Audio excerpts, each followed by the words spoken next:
chẳng riêng tàng pram này đấy nọ nghe mình cua thơ nó pe đại thơ YouTube nọ nghe riêng tàng pram này bà xin chỉ nọ nghe do việc thơ nọ nghe anh nông miên bánh hà đó channel nọ nghe anh hỏi nông ai thơ ấy nọ nghe anh rồi lôi up banពី YouTube ទៀតអញ្ចឹងថ្ងៃនេះដែរគឺខ្ញុំមកនិយាយ5ចំណុចដែលណគ្នាមិនគួរធ្វើហើយជាពិសេសខ្ញុំឃើញភាគច្រើនគ្នាយើងណាដែលចាប់ផ្ដើមធ្វើ YouTube ថ្មីគឺគាត់បង្កើតរឿង5នឹងញឹកណាស់ហ្នឹងហើយថ្ងៃនេះដែរគឺខ្ញុំមកប្រាប់ចែកម្លែកហ្មងថារឿង5ហ្នឹងណគ្នាកុំធ្វើតែម្ដងអ្នកចាស់អ្នកធ្លាប់ធ្វើ YouTube ចាស់ក៏គាត់ប្រព្រឹត្តរឿងអស់នឹងខ្លះដែរអញ្ចឹងថ្ងៃនេះដែរគឺនឹងខ្ញុំមកនិយាយប្រាប់អ្នកគ្នាថារឿងទាំង5ហ្នឹងគឺជារឿងដែលអ្នកគ្នាមិនគួរធ្វើអញ្ចឹងមុននឹងចូលទៅវីដេអូខ្ញុំគឺខ្ញុំបានចេញវគ្គសិក្សាមួយសម្រាប់បងប្អូនគ្នាយើងណាដែលគាត់ចង់ធ្វើ YouTube ហើយក៏ពេលច្រើនអ្នកធ្វើថ្មីថ្មក៏អត់សូវចេះធ្វើទេអញ្ចឹង YouTube គឺគេមិនមែនចេះតែធ្វើទេគឺគេមានក្បួនក្បាច់គេធ្វើឲ្យបានត្រឹមត្រូវបើឡើង view បើយើងអាចបើករកលុយបានអញ្ចឹងខ្ញុំមានបទពិសោធន៍ច្រើនឆ្នាំហើយខ្ញុំក៏មាន channel ច្រើនដែរដែលខ្ញុំធ្វើ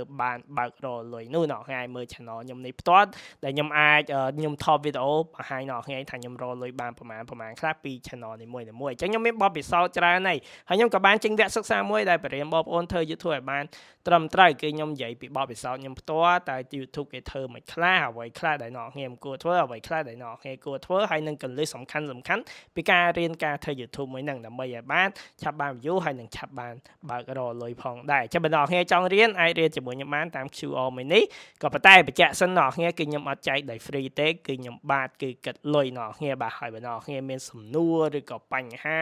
អីពាក់ព័ន្ធពី YouTube ដោះមិនចេញអីអាចមកសួរខ្ញុំបានដូចគ្នាក៏ប៉ុន្តែបញ្ជាក់អញ្ចឹងគឺខ្ញុំបាទគឺគិតលុយអូខេតោះយើងចូលទៅវីដេអូយើងបងប្អូនអញ្ចឹងបញ្ហាទី1គឺបញ្ហាគេនិយាយច្រើនហើយក៏ជាបញ្ហាញឹកញាប់ដែរហើយគ្នាយើងជាពិសេសគ្នាយើងដែលទៅចាប់ផ្ដើមធ្វើ YouTube ថ្មីថ្មោងនឹងត្មងគឺគាត់យកវីដេអូគេយកមកផុសធ្វើជាវីដេអូរបស់ខ្លួនឯងនិយាយកាត់ទៅគឺការធ្វើយកវីដេអូគេយកមកផុសនឹងគឺវាខុសយូរយាងណាស់ហើយវាមិនមែនតែខុសឥឡូវទេគឺវាខុសយូរហើយការយកវីដេអូគេយកមកផុសនឹងនោះមិនថាអ្នកគ្នាទៅធ្វើនៅលើ Facebook TikTok អីទេឲ្យតែយករបស់គេយកមកផុសគឺវាអត់ដែលដំណើរការទេទោះបីជាអ្នកគ្នាយកមកអ្នកគ្នាធ្វើជាវីដេអូ clip តិចកាត់ដាក់ clip នោះបន្តិចនេះបន្តិចគឺអត់អាចរកលុយបានទេអញ្ចឹងអ្នកគ្នាមិនបាច់ចំណាយពេលអត់ប្រយោជន៍ទៅផុសយកអាហ្នឹងគឺវាបាន view ក៏ប៉ុន្តែវាអត់បានរកលុយទេហើយបើម្ចាស់គេអត់ពេញចិត្តគេអាចបិទ channel អ្នកគ្នាបានដូចគ្នាអញ្ចឹង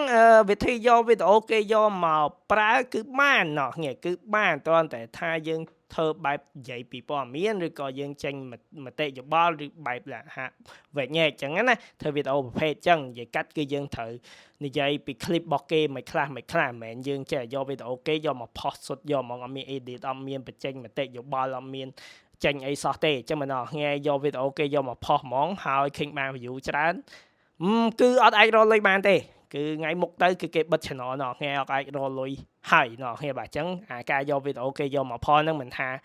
ចំនួនណាចំនួនណីទេគឺមិនដែលបានមកមិនថានៅលើ Facebook ឬ TikTok ទេគឺគេអត់អនុញ្ញាតឲ្យយករបស់គេយកមកផុសទេព្រោះគេខំធ្វើអញ្ចឹងវាមានគេមានសិទ្ធិច្រើនជាងយើងហើយចំណុចទី2នោះភាគច្រើនងារយើងគិតថាត្រូវក៏ប៉ុន្តែគឺខុសគឺចំណុចទី2នេះគឺចំណុចណោះថ្ងៃទៅទិញ channel ពីគេគឺអ្នកគ្នាទិញ channel ពីគេគឺទី1ខុសច្បាប់ YouTube បើ YouTube ដឹងថាអ្នកគ្នាទិញ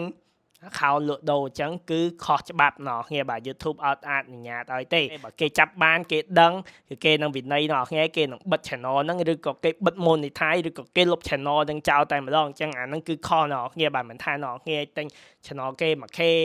10k ឬក៏ 100k ទេប្រហែល k ក៏ដោយតែគេដឹងគេចាប់បានគឺគេបិទ channel ហ្នឹងហើយមួយទៀតមិនប្រកាសថាអ្នកគ្នាទិញ channel គេមកគឺអ្នកគ្នាអាចធ្វើបាន view ឬក៏បានលុយដូចគេនោះទេអ្នកគ្នាត្រូវគិតចែកវិញថៃបានគេលក់ channel មួយហ្នឹងថៃបានគេលក់ឲ្យអ្នកគ្នា channel មួយហ្នឹងមានបញ្ហាអីមែនពេលខ្លះគេអ្នកដែលលក់ហ្នឹងគឺគេខូចអ្នកគ្នា channel អស់ហ្នឹងគឺអត់អាចរកលុយបានជាប់ copyright ជាប់អីចឹងមួយទៅគេអត់ប្រាប់អ្នកគ្នាទេអញ្ចឹងវាអាចមានបញ្ហាអស់ហ្នឹងដែរហ្នឹងហើយចឹងវាភាគច្រើនតែមានបញ្ហាបើគេលក់វាមិនដែរទេគេយក channel គេដែលគេកំពុងរកលុយនឹងបានទៅលក់ឲ្យអ្នកថ្ងៃទេគេទុកធ្វើវីដេអូទៅគេបានលុយគេចាយវិញអញ្ចឹងចំណុចទី3គឺអត់ខុសពីចំណុចទី2ប្រហែលទេគឺចំណុចទី3នោះគឺអ្នកថ្ងៃគិតថាទិញ view ទិញ subscriber ទិញម៉ោងគឺនឹងជួយឲ្យអ្នកថ្ងៃបើករកលុយបានគឺខុសអ្នកគ្នាបាទគឺខុសគិតអ្នកគ្នាគិតចឹងគឺខុសហើយចំណាយលុយអស់ច្រើនទៀតហើយវាអត់សមនឹងគួរធ្វើទៀតហើយបើ YouTube ដឹងគឺគេបិទដូចគ្នាអ្នកគ្នាបាទនិយាយកាត់ទៅ nó nghe tên view nó nghe tên watch time rồi có tên subscriber cứ cô đây nó nghe trong bài rồi lùi có bà tay bà xin về YouTube chập man hay cái bật chào lùi từ đây thì nó nghe bà hai nó cứដោយថាអញ្ចឹងអត់ស្របច្បាប់របស់ YouTube ទេណោះថ្ងៃទៅទិញ view ទិញអីហ្នឹងក៏វាមិនជួយអីណោះថ្ងៃឡើង subscriber ឡើងអីណាស់ណាប្រហែលដែរទេហើយភាគច្រើនគឺ bot ទេbot អ្នកមើលវីដេអូណោះថ្ងៃឯងហើយ YouTube គេមានប្រព័ន្ធ system គេចាប់គេមិនមែនតែចាប់ឥឡូវទេណោះថ្ងៃតែពេលណា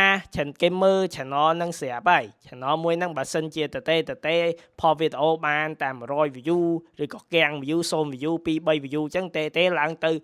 មើល view គឺគេឆ្ងល់ហើយ YouTube ខាង YouTube គេមានប្រព័ន្ធ system គេចាប់ឲ្យថៃបាន channel មួយហ្នឹងតេផ្ទុះ view ផ្ទុះ subscriber ផ្ទុះ watch time អញ្ចឹងគេនឹងត្រួតពិនិត្យមើលហើយបើគេត្រួតពិនិត្យមើលទៅគេឃើញថាណគេធ្វើដោយខុសច្បាប់ដោយទិញម៉ោងដោយទិញ view ដោយទិញ subscriber ហ្នឹងគឺខុសច្បាប់ហ្នឹងគឺគេបិទ channel ណគេឯងហើយចាំមិនបាច់ទៅចំណាយលុយទៅធ្វើអញ្ចឹងទេគឺវាចាយលុយចោលអត់ប្រយោជន៍ទេហើយគ្នាឯងគឺត្រូវទៅទិញរហូតគ្នាកាត់ចេះវិញបើគ្នាឯងទិញមួយវីដេអូហ្នឹងយក view មួយវីដេអូហ្នឹងចោះវីដេអូក្រោយគ្នាត្រូវទិញទៀតមែនចោះវីដេអូទី3គ្នាត្រូវទិញទៀតមែនទី4ទី5ទី100គ្នាត្រូវទិញរហូតមែនគ្នាត្រូវចាស់លុយចោលរហូតមែនអត់ទេគ្នាកាត់ចឹងគឺខុសហើយអ្វីដែលគ្នាគួរផ្ដោតនោះគឺត្រូវធ្វើមិនត្រូវរៀនយល់ដឹងថាថៃបានវីដេអូគ្នាឯងគេអត់មើលហេតុអីបើបាន view តិចម៉េះហេតុអីបានវីដេអូខ្លះបាន view ច្រើនជាងលើស1 2 3ក៏ដោយថ្ងៃមើលទៅថៃបាន channel ថ្ងៃវីដេអូខ្លះបានច្រើនជាងខ្លះអញ្ចឹងទៅហើយយើងរៀនអភិវឌ្ឍយើងរៀនយល់ដឹងពីអ្នកមើលយើងទៅវាគង់ឲ្យឡើងទេគុំទៅទិញឲ្យសោះដូចថាអញ្ចឹងថ្ងៃទិញមួយវីដេអូ2វីដេអូមិនចង់ទិញរហូតមែនអស់លុយចោលអត់ប្រយោជន៍ទេគ្នាជាយាមធ្វើដោយខ្លួនឯងយូរទៅវាគង់ឲ្យឡើងទេបើគ្នាធ្វើត្រូវនោះអញ្ចឹងចំណុចទី4នេះភាគច្រើនអ្នកថ្មីដែរគាត់ចូលចិត្តឲ្យខ្ញុំមកប្រម៉ូទឲ្យគាត់ណាស់ប្រម៉ូទ channel គាត់ប្រម៉ូទអីចឹងទៅអាងដូចតែមិញនឹងដែរទេគ្នាដូចទី3មិញនឹងដែរទេគឺគ្នាមិនបាច់ទៅឲ្យ content creator មួយណាល្បី YouTuber មួយណាល្បីប្រម៉ូទអីគ្នាឯងទេគឺវាអត់ឡើងគឺវាអត់បានផលទេសូម្បីតែខ្ញុំគ្នាមកសូមឲ្យខ្ញុំប្រម៉ូទឲ្យគ្នាឯងក៏វាអត់មានបានផលអីដែរពេលខ្ញុំប្រម៉ូទឲ្យគ្នាឯងទៅគឺគឺគេនឹង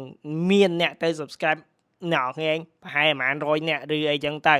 ម៉ាអ្នកអីចឹងទៅក៏ប៉ុន្តែគេមើលវីដេអូគ្នាឯងអត់វាស្ថិតនៅលើអាហ្នឹងវិញគេ subscribe តែគេអត់មើលវីដេអូគ្នាឯងគឺវាអត់មានបានផលអីទេអញ្ចឹងមិនបាច់ទៅឲ្យគេប្រម៉ូទឲ្យនាំអស់លុយទេពីច្រើនគ្នាយើងសូមឲ្យខ្ញុំប្រម៉ូទសុកចិត្តឲ្យលុយខ្ញុំក៏ប៉ុន្តែខ្ញុំអត់ទទួលទេគ្នាបាទសារវាអត់ដំណើរការទេគ្នាឯងប្រម៉ូឲ្យគេប្រម៉ូអញ្ចឹងគឺវាបានតែមួយផ្លែមួយឆាយនឹងទេវាដូចតាទី3ខ្ញុំនិយាយមិញហ្នឹងអញ្ចឹងមិនគេកម្រងឲ្យគេប្រម៉ូគ្រប់ពេលមែនអត់ទេគ្នាអញ្ចឹងចំណុចទី5នេះមិនមែនប្រភេទជាកំហុសទេក៏ប៉ុន្តែក៏ជារឿងដែលគ្នាឯងក៏មិនគួរធ្វើដែរគឺធ្វើតាម AI គ្នាបាទអញ្ចឹងខ្ញុំមិនមែនបានន័យថា AI គ្នាមិនគួរធ្វើប្រើវាទេ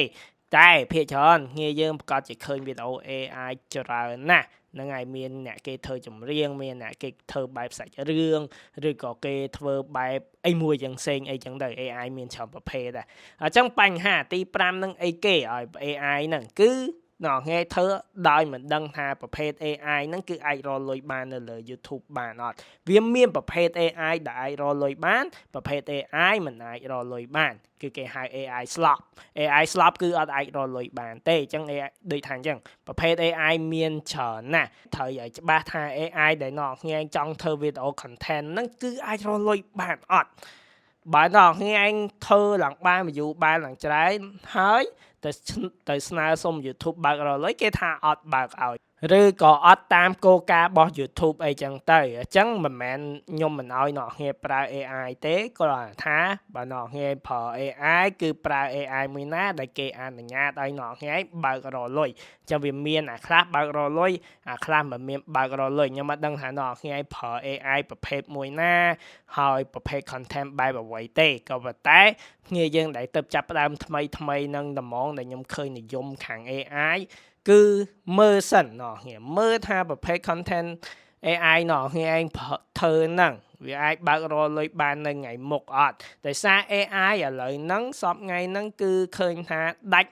អ្នកធ្វើ channel AI ដាច់ monetize ច្រើនណាស់ គាត់បើកបានហើយទេឥឡូវប្រហែលខែហ្នឹងគឺឃើញថាដាច់ច្រើនណាស់មានអ្នកដាច់មួយការរលុយនឹងច្រើនណាស់អញ្ចឹងអ្នកគ្នាឯងមើលទៅកុំឲ្យខាត់ពេលវេលាព្រោះអីបើអ្នកគ្នាធ្វើត្រូវវាមិនអីទេវាបានរលុយអញ្ចឹងទៅអញ្ចឹងកុំឲ្យខាត់ពេលអ្នកគ្នាឯងរៀន search មើលរៀនតាមដានអាប្រភេទ content AI អ្នកគ្នាឯងធ្វើហ្នឹងវាអាចបានរលុយអត់អញ្ចឹងសង្ឃឹមថាគ្នាយើងដែលទៅចាប់ដើមធ្វើ YouTube ថ្មីថ្មោងហ្នឹងគឺដឹងចំណុចទាំង5ហ្នឹងមុននឹងអ្នកគ្នាឯងធ្វើ YouTube ហ្នឹងយ៉ាអញ្ចឹងវីដេអូខ្ញុំគឺមានតែប៉ុណ្្នឹងទេហើយបើអ្នកគ្នាចង់រៀនធ្វើ YouTube ឲ្យបានច្បាស់លាស់ឲ្យបានត្រឹមត្រូវឲ្យបានគ្រប់គោលការណ៍របស់ YouTube ដោយមិនឲ្យខកអីអាចរៀនជាមួយខ្ញុំបានតាមជួអមនេះគឺខ្ញុំបានចេញវគ្គសិក្សាដែលបរិញ្ញាបងប្អូនខាងធ្វើ YouTube តែម្ដងហ្នឹងហើយបើអ្នកគ្នាមានសំណួរឬក៏ចម្ងល់ឬក៏បញ្ហាពាក់ព័ន្ធជាមួយ YouTube អាចសួរខ្ញុំបានដូចគ្នាក៏តែបញ្ជាក់ប្រាប់មួយគឺថាខ្ញុំយកលុយបាត់គឺខ្ញុំអត់